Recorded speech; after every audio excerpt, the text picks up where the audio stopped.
Good evening.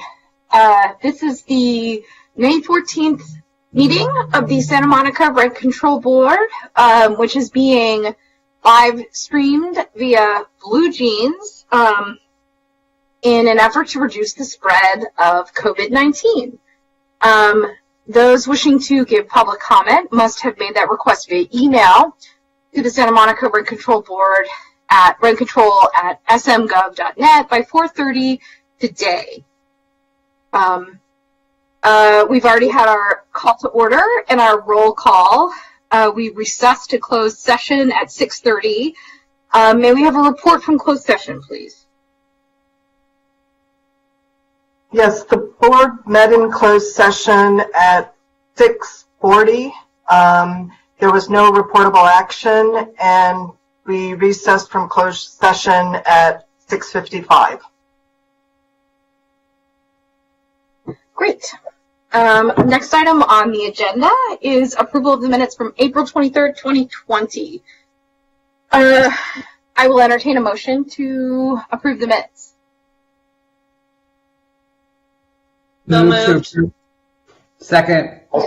Motion from Commissioner Foster and a second from Commissioner Duran. Because we're doing this online, we always do roll call votes.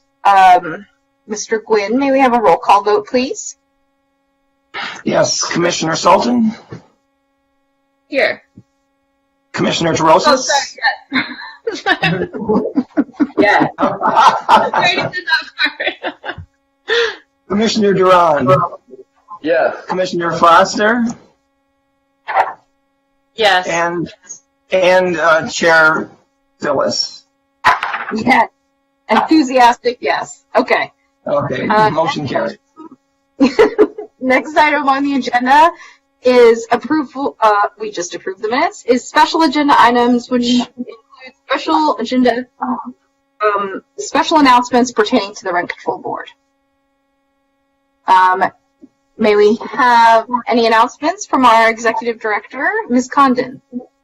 Yes, I have two announcements this evening. I just wanted to mention that earlier this month, beginning of May, we sent a newsletter out to all of the owners of rent-controlled properties and all of the tenants. It included, was primarily focused on the issues related to the COVID-19 pandemic, had information about the city's eviction moratorium, and had a FAQ section and a number of resources. So I hope that will be helpful to everybody looking for that type of information. We also announced in the newsletter that people now have access to all of the site file documents, all of the documents that have been filed related to rent control properties via their computers or various devices. It's a web access to all of our documents from 2005 to the present. So they're publicly available. Anybody interested, or we're going to have a link on the website that will allow people to get directly to the document portal. And anybody who has questions about that should contact our office, speak with an information coordinator or analyst, and they can help somebody work through that the first time. But it's something that we've been working hard on, and I'm very happy to announce that those documents are now available. The other thing I wanted to mention briefly is Commissioner DeRosas asked at the last meeting for a bit of an update on the calls that the city's hotline was receiving. And just today I received from somebody that works in the city a summary of some of the housing related calls. At the time he sent this to me, they had received 445 calls related to housing. The majority of those, 150 calls, are the largest concern related to the eviction moratorium. They would provide information and then also refer people, in that case, either to our office or the city attorney's office if people had additional questions. The second highest number of calls were related to just general questions about the safer at home orders, what that meant. They received 115 of those calls. They received about 70 calls related to signing up for the city's affordable housing wait list. They received 47 calls related to rent control in the Ellis Act, and all of those calls would have been referred to our department. And then they also received some calls related to construction issues and possible harassment issues. So it was just a very brief summary. I will try and see if I can get more detailed information, but I wanted to share that with you, that information that was provided. That's what I have this evening. Thank you. Great. I have a question, as I'm sure you Yes, Commissioner Terostas.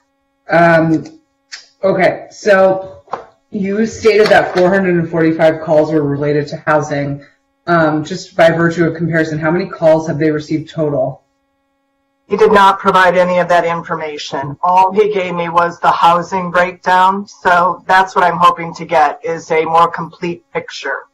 Yeah, I'd love to see like what percentage of concerns are related to housing. And then this is 445 calls since around like March 4th, since the state of emergency was declared, or since what date was this? Yeah, they set up the hotline pretty shortly thereafter, so it was probably around the middle of March, maybe a little later than that. Okay. All right, yeah, it would be helpful to know the percentage. Although you're saying that 445 calls on housing reflects the highest number of calls related to this issue area, or this is the issue area with the highest number of calls? The former. The largest number of calls within the housing category were related to the eviction moratorium. Okay. So I don't know it. Okay. Right. I'll try and get the bigger picture for you for in the future.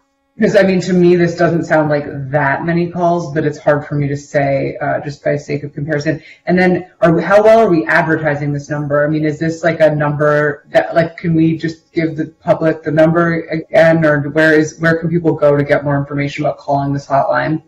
Yes, the hotline number is 310-458-8400. It's advertised. If you go to our website, I believe on every city website, they've put a banner across the top about the city's website with information related to COVID-19 and the hotline number. So it is pretty widely disseminated, and it's also disseminated in all of the communications that the Office of Communications sends out. Okay, great, thanks. Can I ask a question as well? I know we were going to send out a survey to tenants and landlords to find out whether, what number of people were struggling to pay rent, unable to pay rent. Is that something that went out in the May newsletter? It was announced in the May newsletter, yes, and then we also did an email blast. And we have gotten about 200 responses so far. Mr. Costello has pulled some information together about that. I was planning to give you more of a summary of that at our next meeting next week.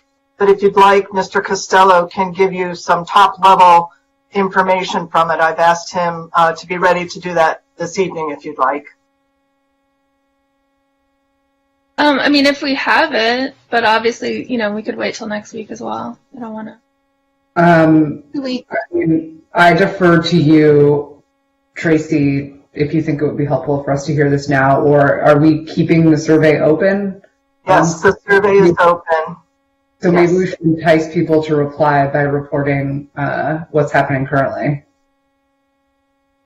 Okay. Dan, are you there? Can you pop on and give us a little report on that? Thought I saw Dan come on. We can do it later if not. While we do this, I just want to caution that it's not on the agenda, and so this should be very, very minimal. Because okay, so I'll ask a question. How many people have replied to the survey? About 200. Okay, so that's a very low number because how many tenants do we have? Right. There are 26,000 plus units. Yes, it is a very small number. So that's like 1% of the Right. unit. So I don't know if there's any way that we can get more people to reply, because I personally will just say for myself, in making imminent decisions that we need to make, I'm very interested in hearing the results of the survey. And if we don't have a statistically significant number of people responding, it's going to be very hard for us to make these decisions. Yes, and we're in the process of trying to get a more robust response for that reason. And it's another reason why I think it may not be helpful to have a discussion. Well, certainly we can have a discussion because it's not on the agenda, but even to go into, even at a very surface level, what we've uncovered so far, because I'm not sure how meaningful it is given the very tiny sample size. Okay, so let's just, I'm satisfied just to hear how many people have responded. That's what I wanted to know. I think whatever we can do to advertise, disseminate, talk, I'll put it on my Facebook, on my commissioner page. I have a link to the survey somewhere and I'll put it up, but just to the extent that we can all make sure we get way more people responding, I think we need to.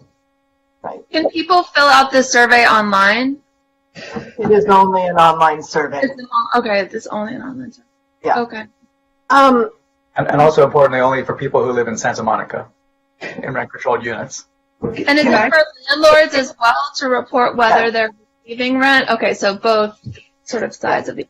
Okay, good. So, it sounds like maybe it would be prudent to request that there's some sort of a agendized discussion item at our next meeting so that we can have an update on this, and hopefully publicize more the survey in the interim.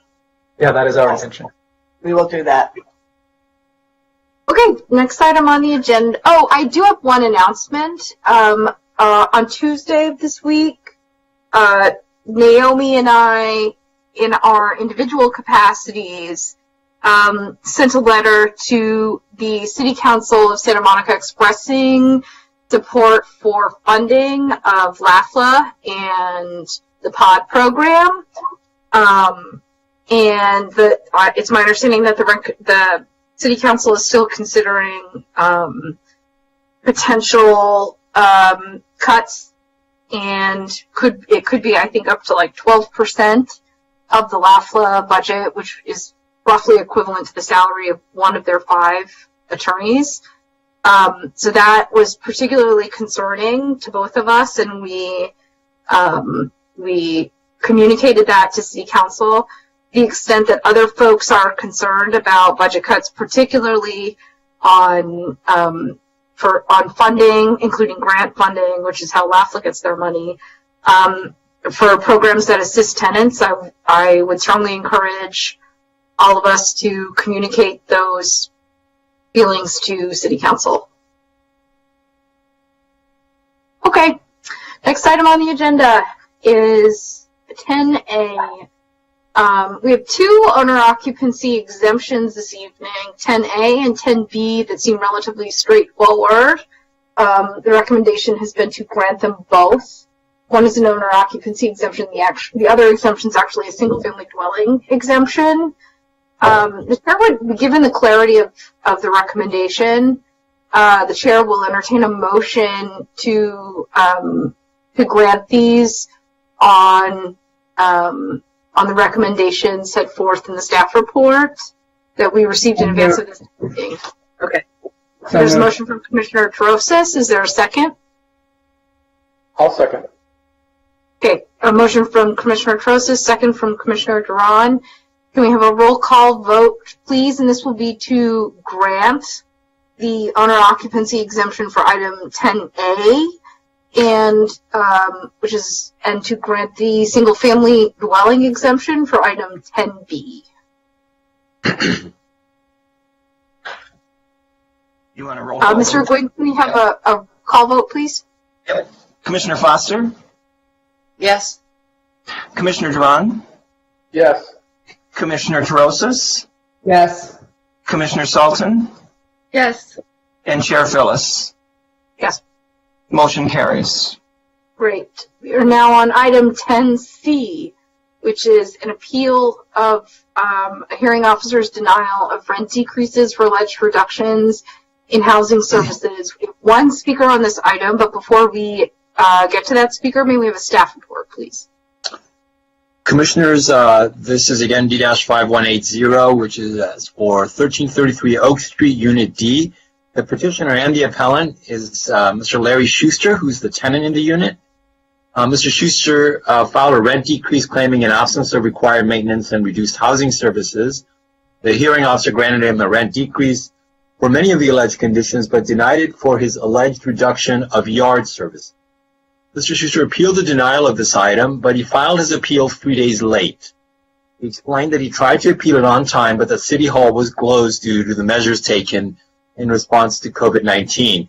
He contacted staff the next day and appears to have played some phone tag, and finally staff emailed him that he had to file his appeal by email with an explanation as to why it was late. Given the challenges in communication as a result of the measures taken to address the pandemic, staff recommends that the board find Mr. Schuster's explanation as a sufficient showing of good cause and to consider the application on its merits. May I ask the board to rule on that item first? I'll move to accept the appeal and find good cause. Second.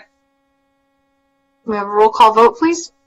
Yes, Commissioner Trosas, Yes. Commissioner Sultan, Yes. Commissioner Foster, Yes. Commissioner Duran, Yes. and Chair Phyllis. Yes. Motion carries.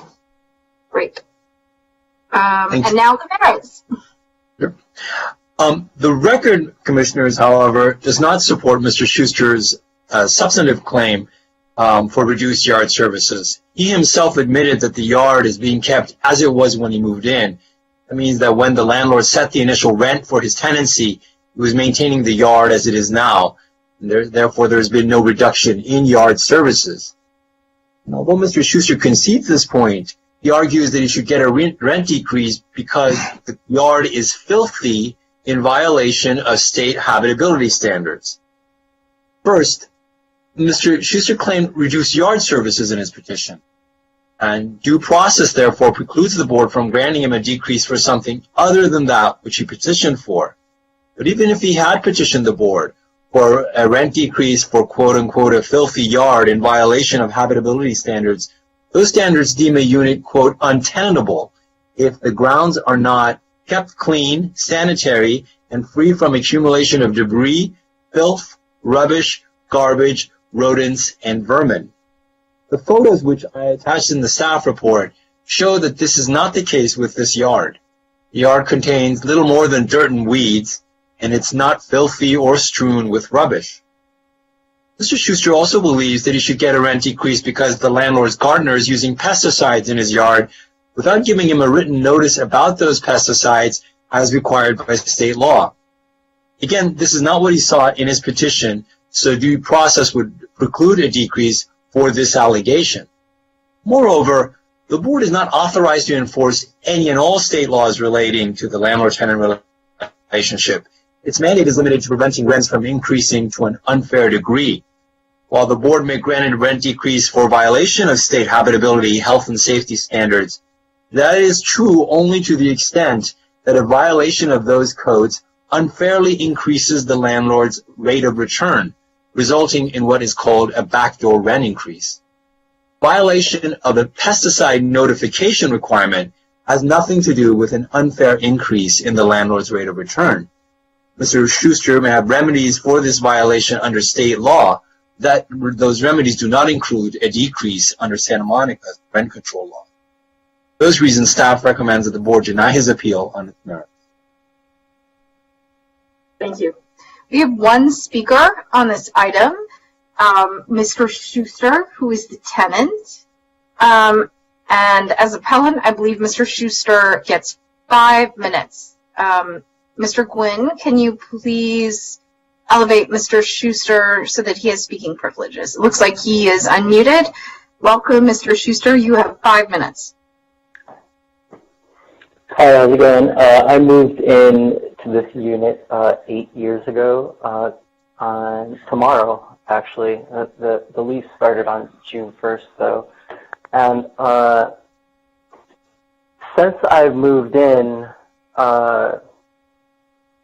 the gardener and the landlord seems to want to not pay to landscape the backyard, and he's said repeatedly that he can have the backyard stay as dirt. So the gardeners have been going in the backyard and weed whacking directly into the dirt, and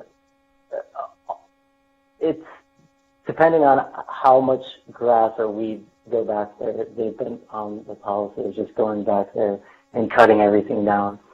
And I live in the middle unit.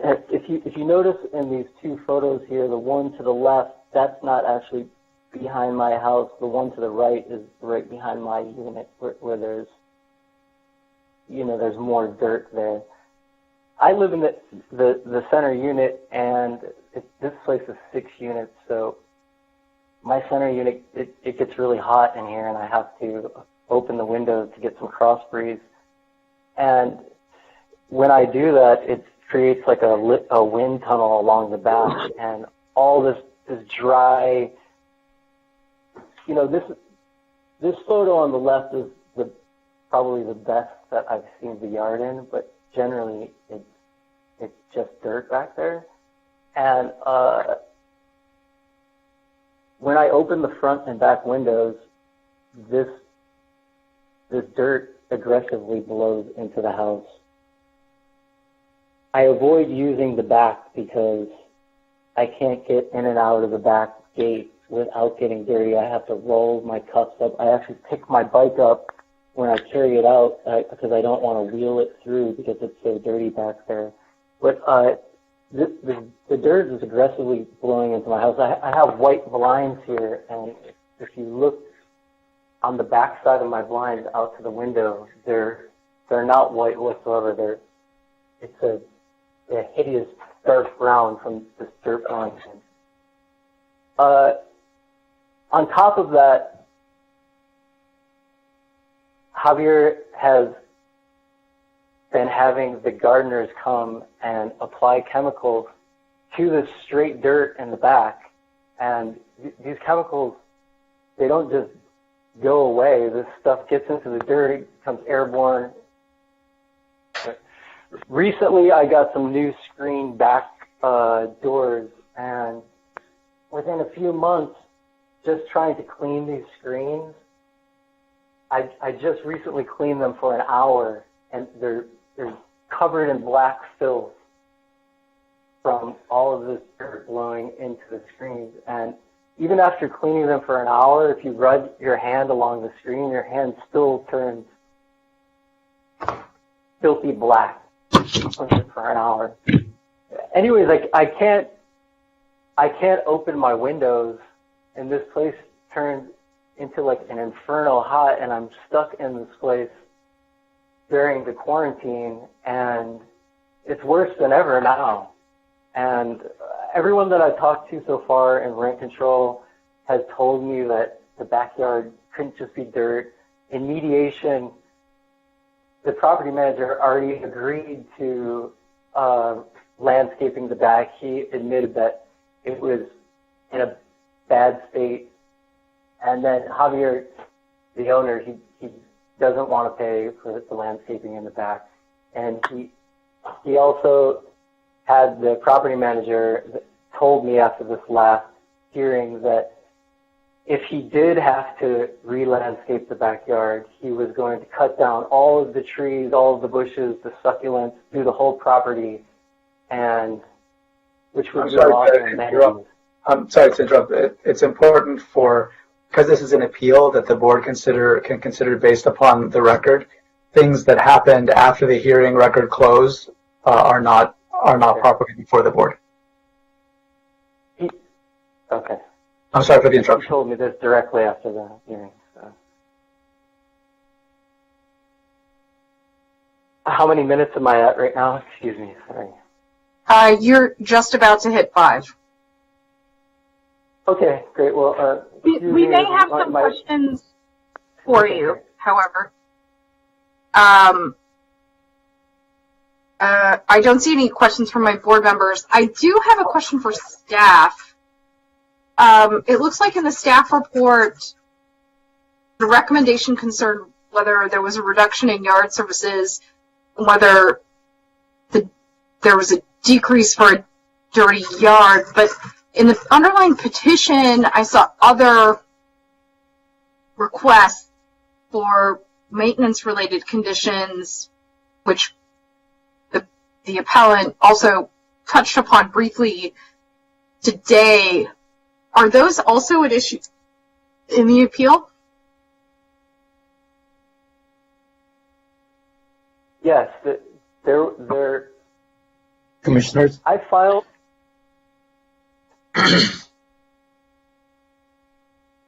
Okay.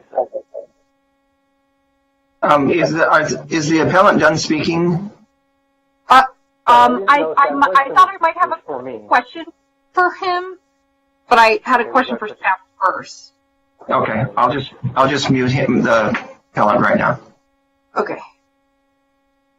Commissioners, the appeal concerns reduced yard services. That's what was appealed. So we're not allowed to consider any of the stuff about the windows or anything like that, right? That's not what was appealed. Okay. Okay. And I'm just trying to find the notice of appeal. You can see me like scrolling. I'm trying to find. It's at the beginning of the email from Lonnie. So, is this the? I'm reason for appeal. I don't see any basis for stating. That's why I'm a little confused. It doesn't. Let me bring it up for you. And just, Commissioners, just so you know, the gentleman did receive a decrease for windows in the decision. But if I can just scroll to the beginning, right after the staff report is, you will see an email after the decision, and it's directed to Ms. Lima Noseworthy. And therein you will see what Mr. Schuster wrote in his appeal, and it starts out in appealing I'm appealing the backyard decision, and he sets forth the reasons. The first one being the habitability one that I mentioned in my staff report, and the second being the state law regarding pesticide notification. Okay. And you know, he did one thing that I just wanted to make sure that I'm reading this correctly, but he already received a decrease, right? Mm-hmm. Effective, so this is in the staff report, the MAR, effective June 1, 2020 will be 1,149 to reflect a decrease for the past reduction, plus the ongoing decrease, and then effective July 1, 2020, it will be 1,884, which is that's a big increase. No. Okay. Sorry, Commissioner Trosis, did you have a... Yeah, I mean, his MAR is 1989. So, I mean, it's not a big increase. It's that there's a past reduction. So they're just applying it all to 1 month, but he's still receiving a decrease of 105 per month until it's fixed. Got it. So the reason why that initial decrease is for the past year. Correct. Correct? Something that we've worked on. Sorry, I was just trying to make sure that I understood where we were at and what exactly was in front of us. Yeah, no, it's good. It's good. I have a question for Mr. Mordezai. Commissioner Trosis, take it away. Great. So can you just clarify for all of us and those listening, does lack of yard maintenance render a unit uninhabitable per the implied warranty of habitability? So that is exactly what Mr. Schuster was referring to in his appeal, and that I put in and I summarized in the staff report. As you may be familiar with the Civil Code section 1941.1 that sets forth standards for what is called untenantability under the Civil Code, and it's a list of various things that has to do with different parts of the an apartment. But one of the things that is included in that is about the grounds.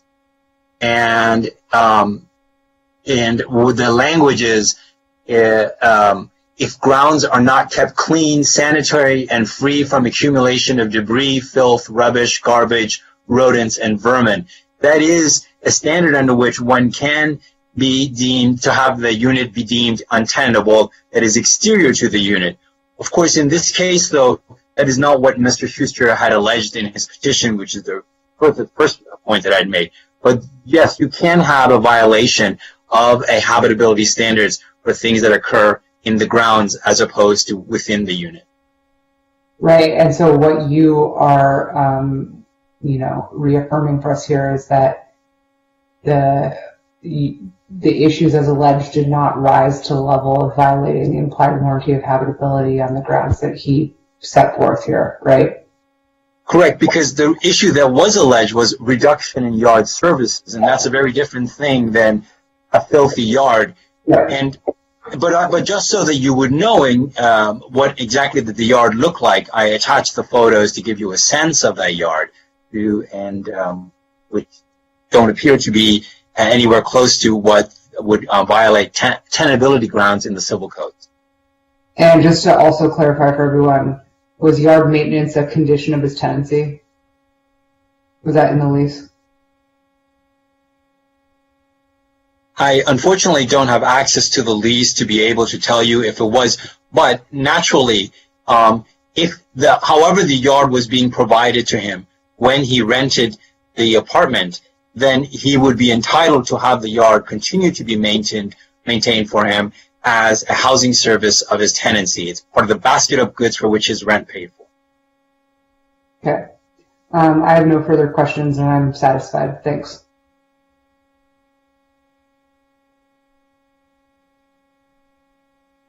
Commissioner Foster.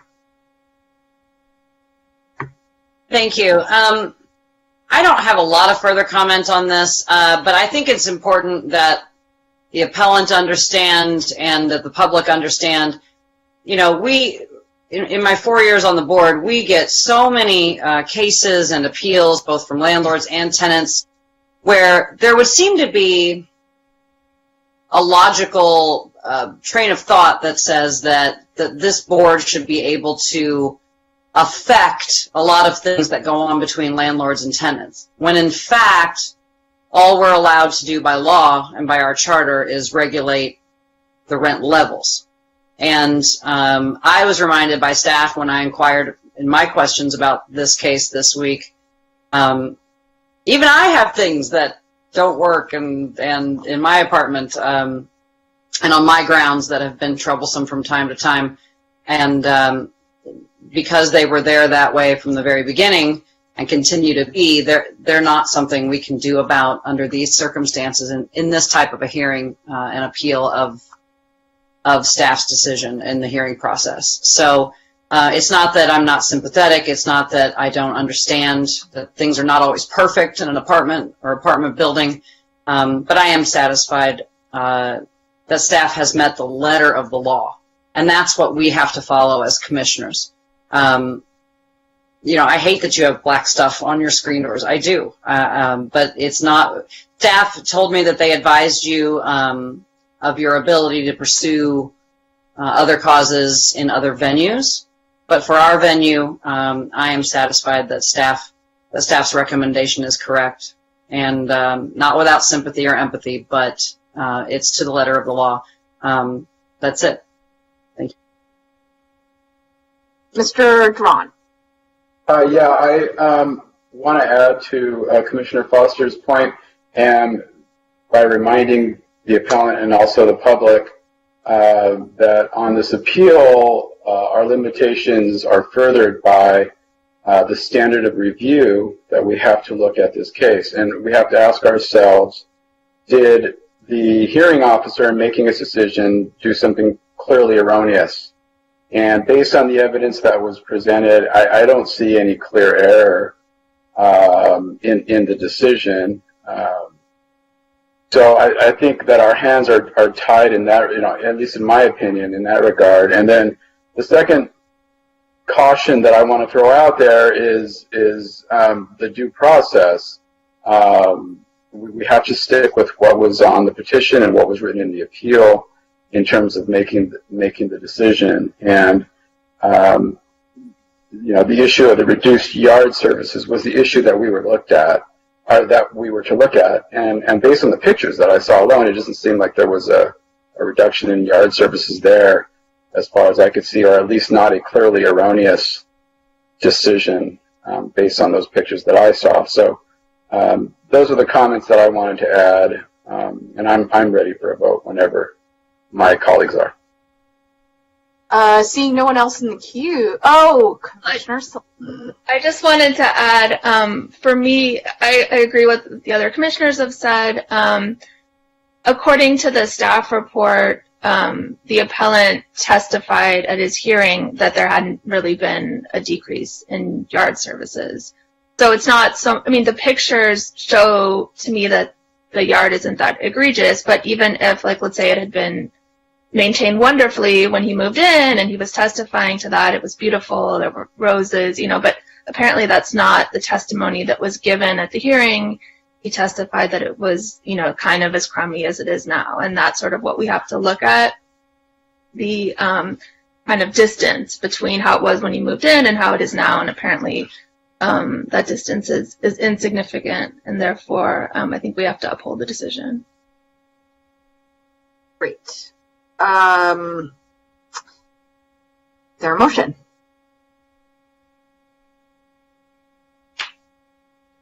If you like, I could make a motion. Yeah, let's have it, Commissioner Drawn. Okay. I move that we affirm the hearing officer's decision and findings of fact and conclusions of law. Okay, is there a second? A second. Okay. Commissioner Drawn moved. Commissioner Sultan seconded. Can we have a roll call vote, please? Commissioner Trosis. Yes. Commissioner Sultan. Yes. Commissioner Foster. Yes. Commissioner Duran. Yes. And Chair Phyllis. Yes. Motion carries. Okay. Next item on the agenda is announcement of our general adjustment and consideration of imposing a dollar amount ceiling. Note for the general public, we will not be engaging in substantive debate as to whether we will impose a dollar amount ceiling. That will be reserved for our June meeting. This is just purely an informational announcement of what the GA adjustment will be, and also what the cap would be should we choose to impose it. May we hear what those would be, since we're all in anticipation? Ms. Condon. Yes, thank you.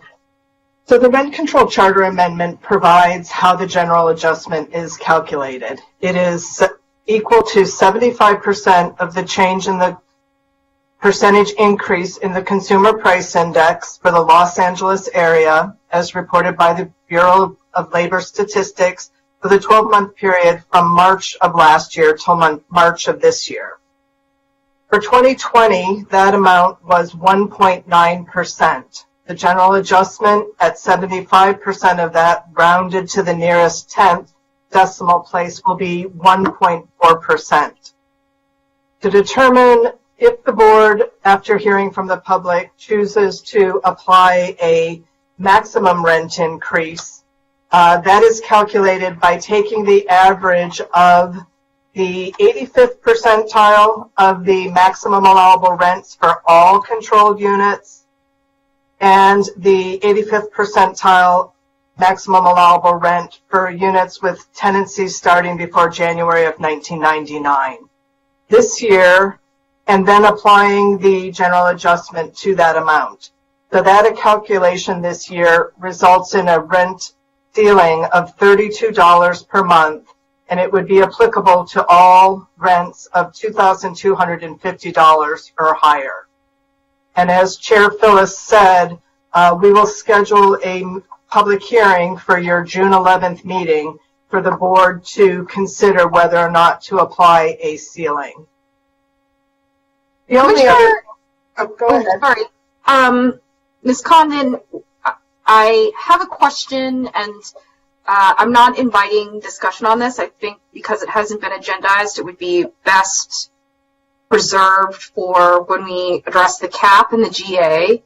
But one item I would like to consider, at least at this juncture, is any potential basis to impose a rent freeze. Well, the charter, as this staff report indicates, the charter is very explicit on how the general adjustment is calculated, and the board announces that amount, and then determines whether or not to apply a maximum increase or a ceiling. So there's nothing within the charter. Certainly nothing within the charter. Yeah, and I do think that this is something that will, I want to see the staff report on specifically alternative bases for potential rent freezes to the extent that they derive from any emergency powers beyond the charter.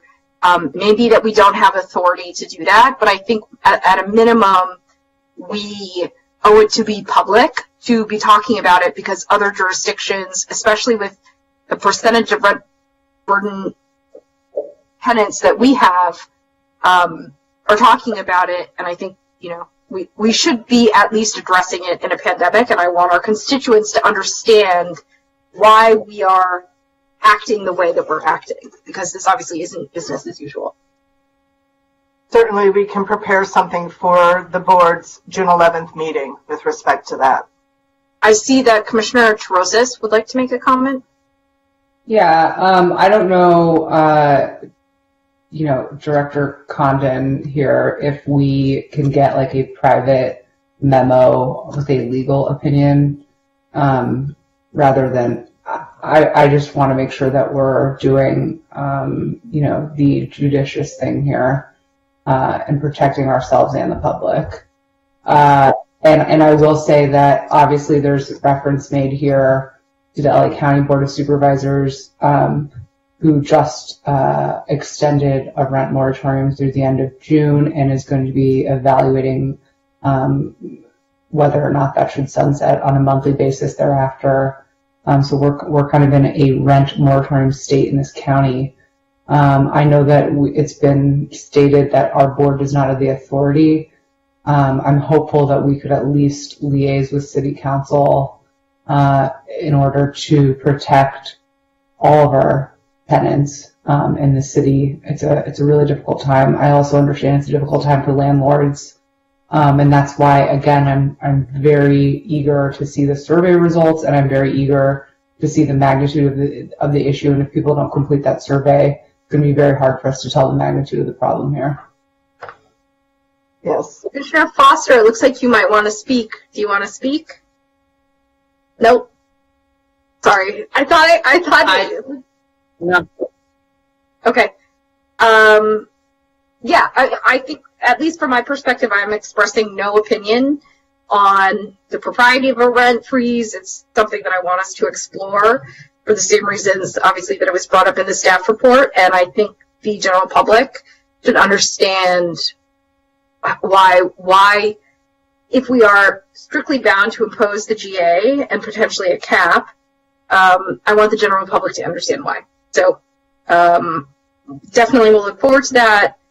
I look forward to some creative thinking about potential other bases for relief if a rent freeze is not available. So thank you. I think that brings us to 12B, which is which is to discuss modified administrative hearing procedures implemented by the administrator, presented to the board for approval, modification, or rejection.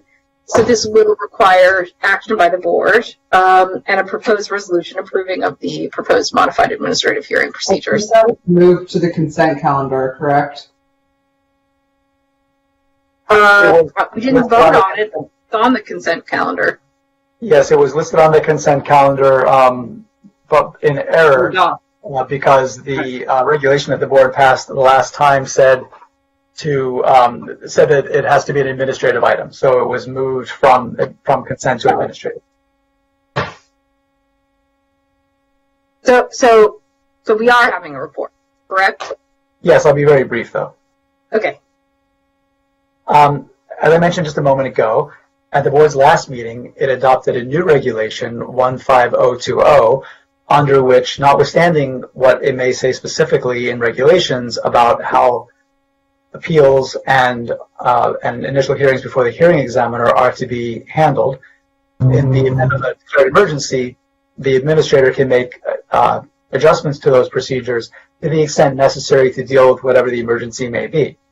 In this case, the emergency is a pandemic involving a highly contagious virus, and because of that, people have to not be physically in the same room close together, which is not a possibility.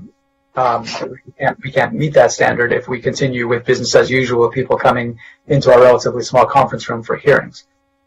So the administrator has provided for by the new regulation, implemented various changes to hearing procedures, including that applications and petitions can be submitted to the board by email, and also that the board, whenever the regulation requires that something be communicated by mail, can communicate by email.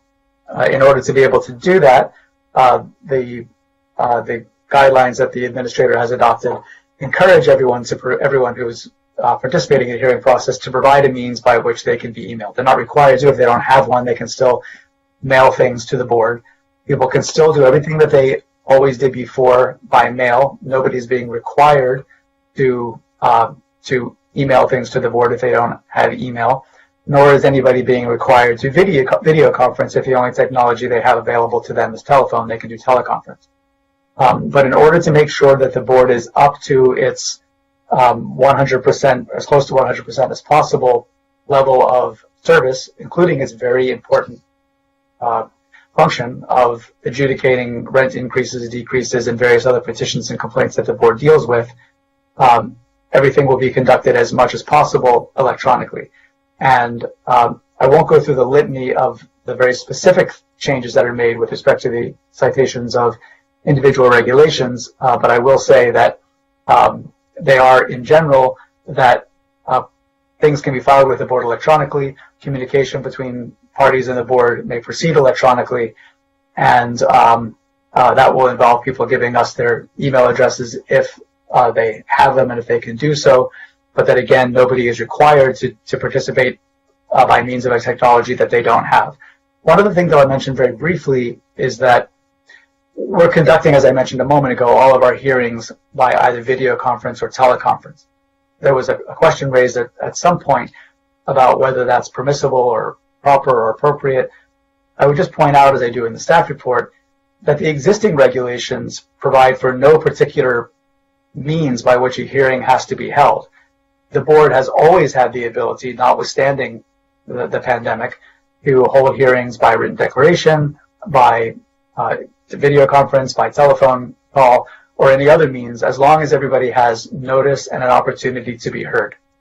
So, although the board is now hearing matters in a way that it didn't in the past, that's not a departure from any existing regulation, because there is no existing regulation that governs that. So with that, if there are any questions, I'd be happy to answer them. Otherwise, I prepared a regulation for you, Regulation 20-001, by which the board can approve the changes to the processes and procedures that the administrator has put into place. I move to approve. I just had a clarifying question.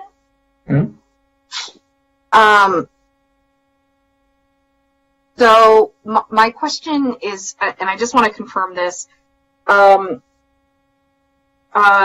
moving to a virtual setting will not be a legitimate basis to delay hearings. Is that right?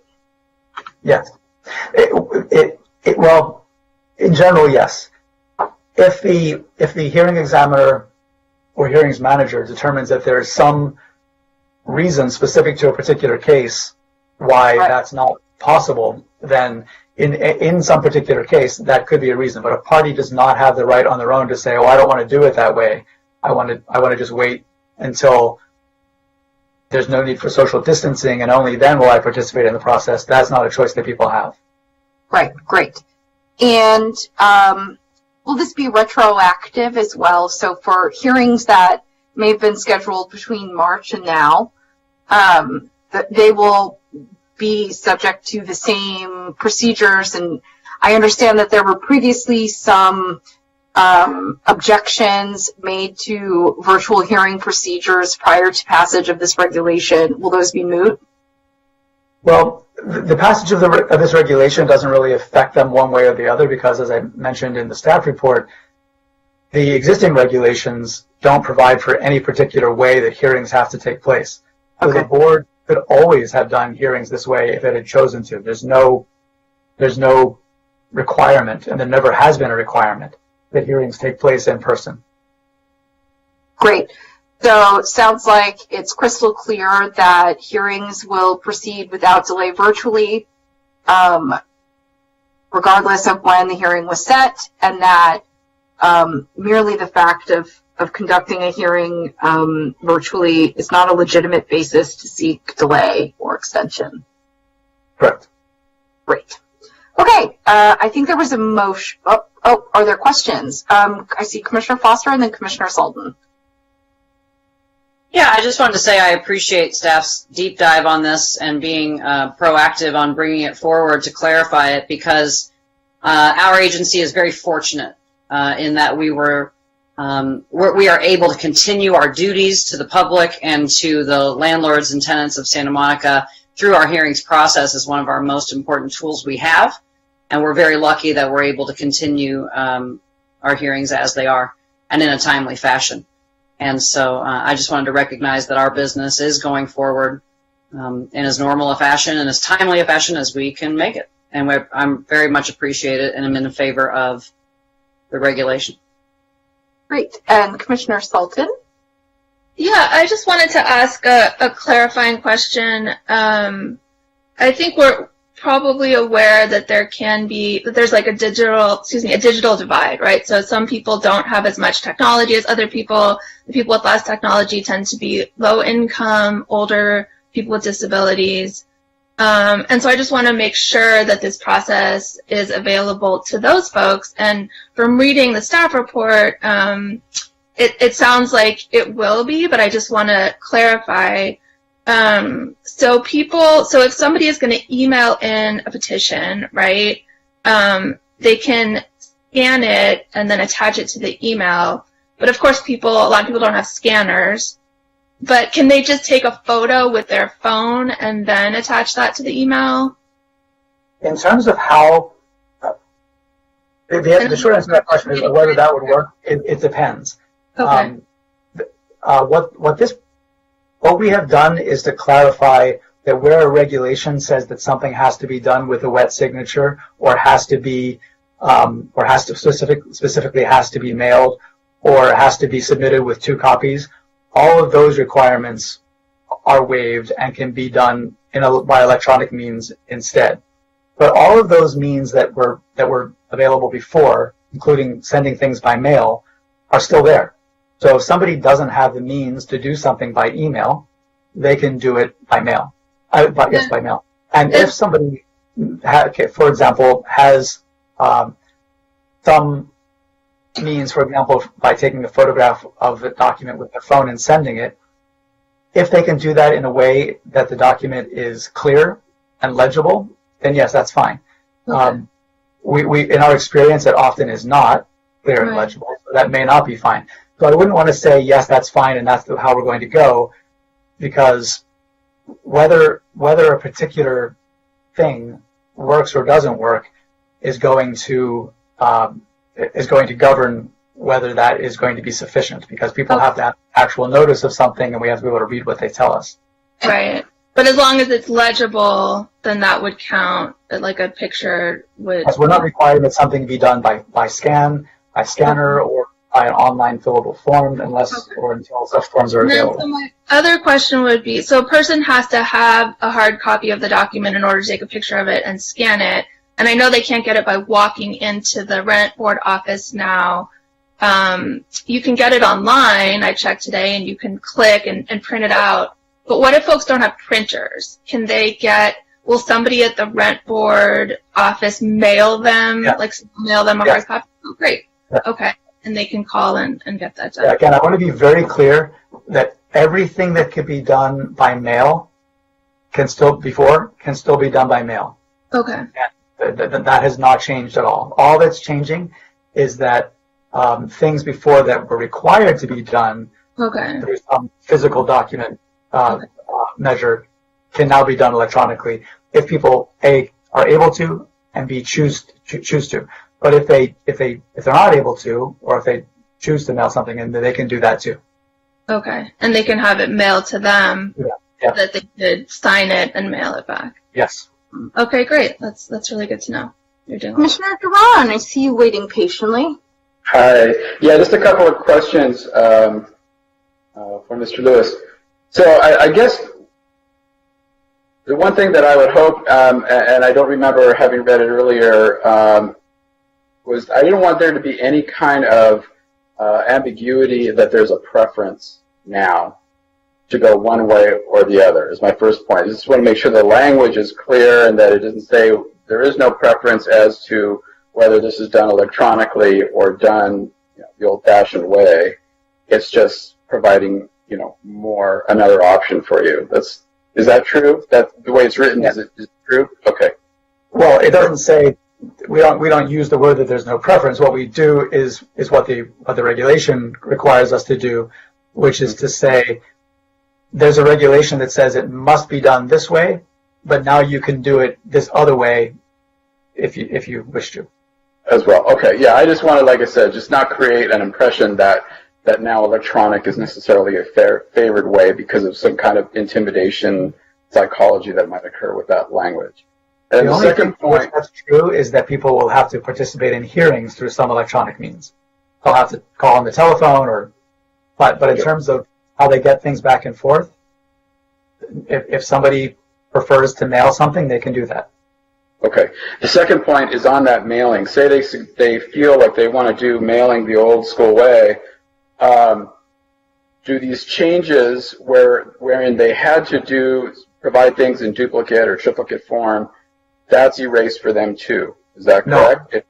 No. If somebody chooses to proceed under the existing regulation, then they're proceeding under the existing regulation. Okay. So they would have to provide the duplicate copies, etc., as it's stated in the law. Is that clear? Because I don't know that was clear in my reading of the new regulation.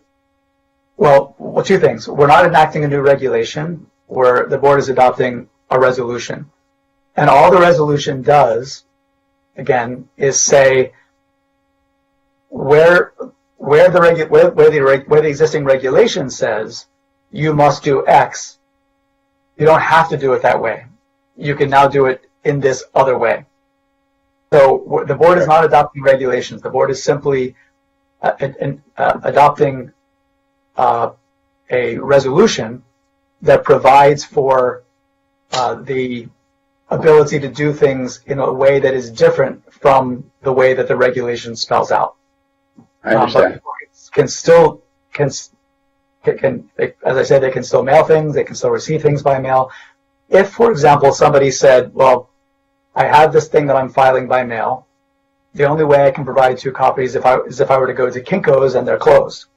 Or I'm not leaving my house because I have X, Y, and Z medical condition, then we will do what we have always done, which is to work with them to, we can make copies and we can charge them 20 cents for the copies or what have you. The board has always, notwithstanding this situation, dealt with people's individual situations so that they can participate in the process if there's a reason for them to do so. And this resolution is not a means of making it harder for people to do things. This resolution is to say the existing regulations make it difficult or impossible or unsafe to do things, so we're temporarily allowing for other ways that are safe and easier. I understand. Yes, thank you. I understand your points. Okay. I gotcha. I just, like I said, I don't know that it was clear from my reading of it, and it was a while ago, I admit, that if people chose the mail-in option, they still had to provide the duplicates. That the regulation as written would still be in effect for them. Whereas now we're providing an alternate means based on the circumstances. That's what I wanted to make sure was clear. Okay. Thank you. Great. Do we need a motion? Yeah. I think I moved previously. I see Ms. Condon. If I Can you hear me? to mention that along the line of questioning that Commissioner Sultan had, I wanted to mention that we are also digitizing the petition forms so that somebody will be able to fill out the petition on their computer if they have it and print it. So we're trying to facilitate that means of completing a petition as well. That's all. Thank you, Ms. Condon. I also would say, are you procuring DocuSign? We're not requiring people to go through DocuSign. Another thing that the resolution provides for is that people can simply submit an emailed signature as long as they retain the original for production if it's ever called for. Got it. Perfect. Okay, I'm satisfied, and I like the questions about access, and I think it's important, so thanks. And this is also in line with our state of emergency, so I am prepared to move to adopt Resolution 20001. Second. Oh. Okay, so Commissioner Taros has moved. I seconded. Commissioner Foster thirded. All for it. Ron fourth. Do you want to make it a voice vote, Commissioner Sultan, or a roll call vote? How do you feel? Are you fifthing? I'm fifthing, yeah. Okay. Do we need a roll call vote still? Yes. Sorry. All right, Commissioner Foster. Yes. Commissioner Sultan. Yes. Commissioner Duran. Yes. Commissioner Trostas. Yes. And Chair Phyllis. Yes. Motion carries. Okie dokie. This brings us to the end of our agenda. I will entertain a motion to adjourn the meeting. I move to adjourn. I'll second. All right. Roll call vote again. Let's have it. All right. Commissioner Trostas. Yes. Commissioner Duran. Yes. Commissioner Sultan. Yes. Commissioner Foster. Yes. And Chair Phyllis. Yes. Motion carries. Okay. Good day, colleagues. Thank you. Thanks. See you guys For the soon. next meeting. Bye. Zoom, not blue jeans. Bye.